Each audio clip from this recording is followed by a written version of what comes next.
I got brought up by my mum to be a gentleman. I was brought up to buy flowers, buy the meal, don't ever let her pay, don't ever let her carry her bag, open her door. So at school, as a teenager, I got mauled by women for being that way. You know, I got walked all over. Yeah. They liked me. They thought I was a nice guy. But I was the one holding their bag while they got with that guy. It didn't translate. And I knew as a guy, as a teenager, something wasn't clicking. And something about what I'd been taught about attraction by my mum, who taught me to treat every woman like a princess. Yeah. Something about that advice wasn't translating and wasn't working. Now, when I started hearing from these books written for women, if he likes you, he's already talking to you. I looked at that and I thought, God, I'm not a loser.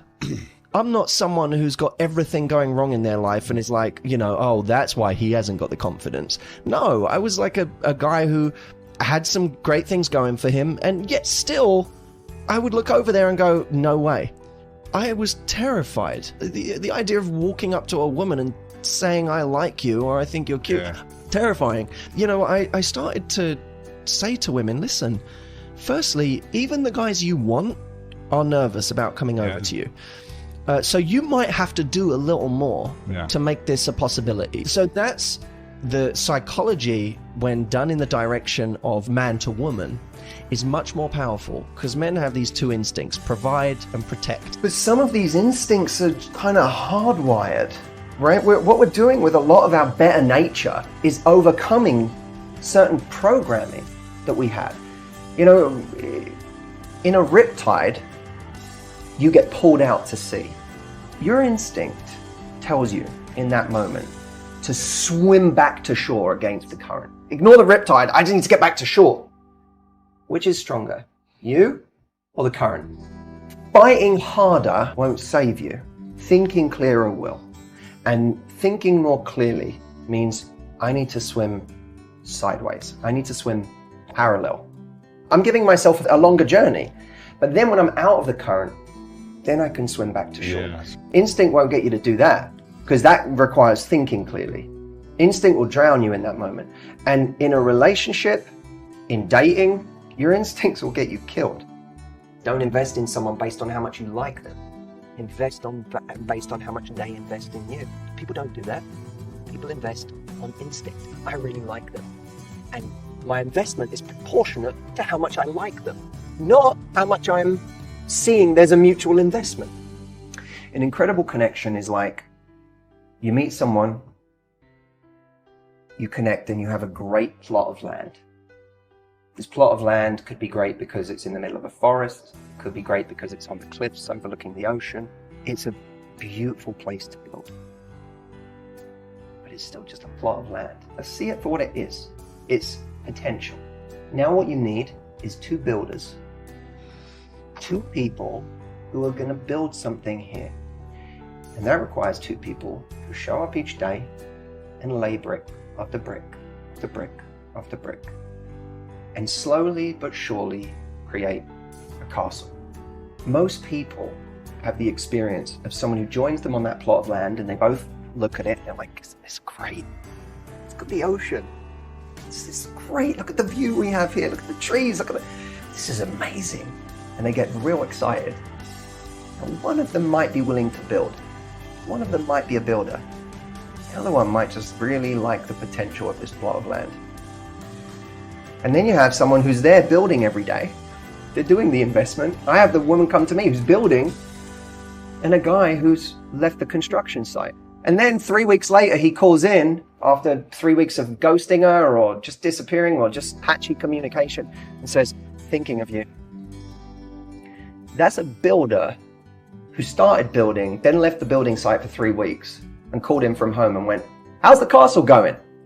You can't build on your own. And the problem we have right now is there are too many people who value the connection instead of the castle.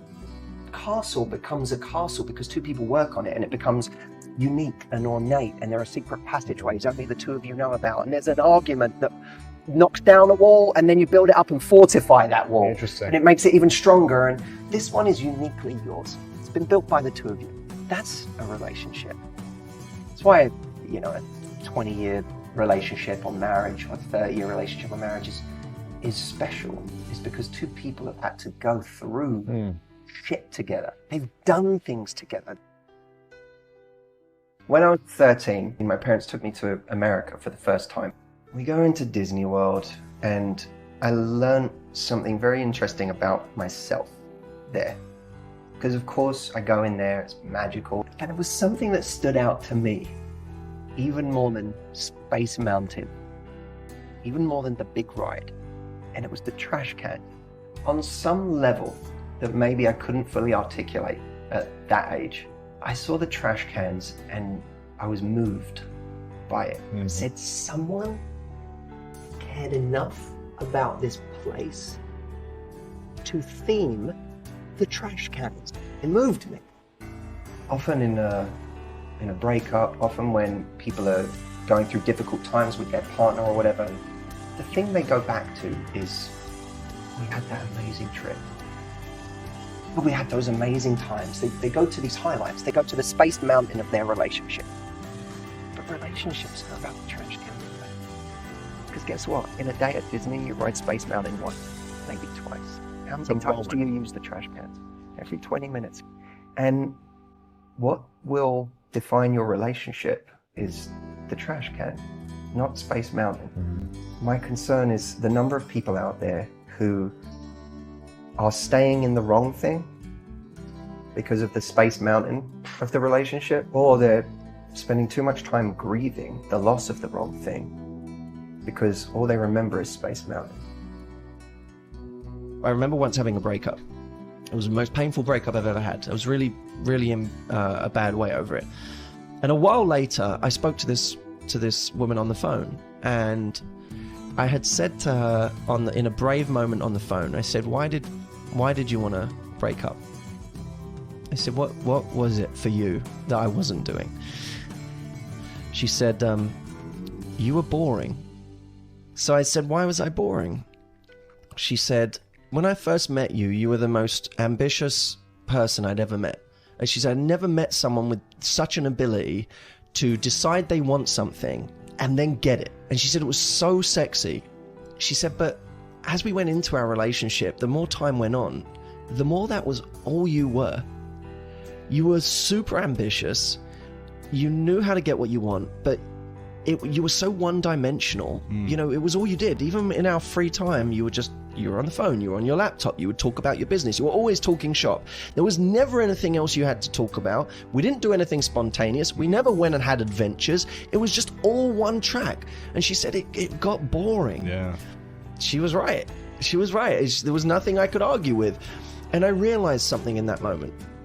One quality can make you really attractive, but it won't keep someone. It can make you sexy, it can make you intriguing, but it can even for a time make someone worship or idolize you.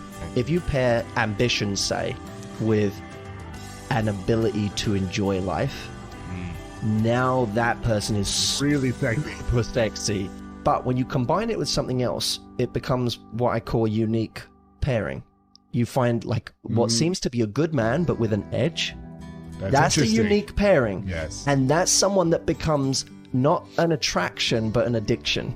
It's finding those combinations that make you go, oh my God, the person I was with last night, they were this and they were this. It's the and. If you want to know why you found it so hard to get over a certain ex, look for the unique pairing. There was some unique pairing that made you feel addicted, like they were difficult to replace. And that's what scares us. The more unique pairings you have, the more you become a rare bird in the dating marketplace. When you become rare, people get really terrified of losing you.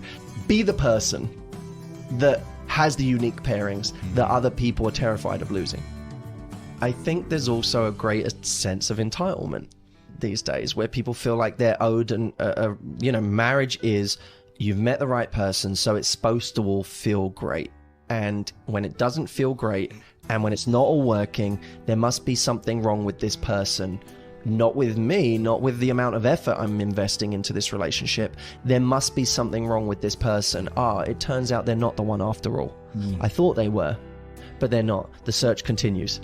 So the entitlement has people believing that it shouldn't be effort, you have to maintain that passion. You have to find new ways to excite each other. Me and my partner, we're always searching. We're always exploring each other. We're always trying to figure out, like, what's going to turn you on tomorrow? How do I do something that you didn't predict? Or how do I get you to know me a little less so that you get desire again? In relationships, you have to have both love and desire. Love isn't enough. Love is the thing that makes me want to get close to you. When I feel things for you, I want to know your mind. I want to know everything there is to know about you. I want to know what you're thinking. I want to know what you're doing tonight. I want to know who your friends are. I want to become friends with them. I want to get close to your mom. That's love. The desire to almost become merged. But desire exists in the space between two people. So you feel desire when there's a void and when there's some mystery and when you're still getting to know someone. So desire, ironically, is the thing that ends up creating love, because desire is like, I want to get close to you because I don't have you. And then when I get close, we feel feelings of love, but not desire now. Everyone's going to tell you, now your kids have gone off to university. Now you have all this time to spend together. I said, but the problem is, you're going to have nothing to talk about. You said it all and you've been together this whole time. I said, I'm going to give you a kind of strange piece of advice. I think you should use this time to spend some time apart. She go on holiday and you go on holiday and then come back and tell each other about it. Have that some space so that when you come back together, there's a little mystery to it. It will be scary. This is why people get very emotional about this and they get upset, because they're like, what do you mean get to know my husband less? What do you mean like spend time apart? But what they don't realize is you never know your partner as well as you think you do. So the idea that you're like this and you know everything about them is a complete illusion. And secondly, you doing that is death to the relationship. So if you really care and if you really are a team, you'll be able to trust each other, but you'll be able to give each other space to create that desire again. We're going to have days, weeks, times where we're going through something really serious. Our partner's job is to show up. You know? But a friend of mine who's kind of blunt said to me, some days or weeks you get to be needy and difficult and high maintenance and boring and, insecure, and then you don't. We get to be those things for a time until we don't, until it gets too much for somebody else, because we need to be, at the very least, we need to show our partner we're committed to our own growth. I need to do the work to be the most loving, confident person I can be in this world. Sometimes you have to do something new. It doesn't even matter what it is necessarily. It just matters that it takes your brain to a different train of thought, a different idea, a different moment. We're so used to getting our house exactly the way we know it all the time and having the wheel just turning the same way. Sometimes turning the wheel on its side and giving yourself something else to think about is one of the most valuable things you could do for your life, for your relationship, for your mental health, for your creativity, for everything.